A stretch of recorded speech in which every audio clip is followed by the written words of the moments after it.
as I was mentioning yesterday, that Prabhupada is the only commentator on the Srimad Bhagavatam, or many of the Shastras, including Gita, who comments on the verse, the content, the lila, the philosophy, the exchanges between Arjuna and Krishna.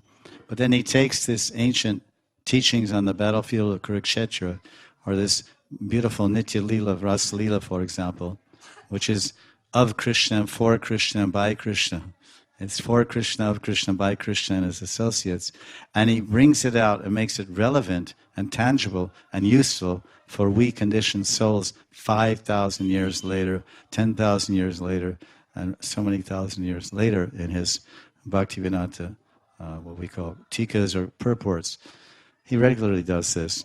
And we all benefited from that, and we've appreciated that, because it's a way when, for example, if you read the Krishna book, and the Krishna book, Prabhupada translates practically all the verses of the 5 chapters of the Ras Lila,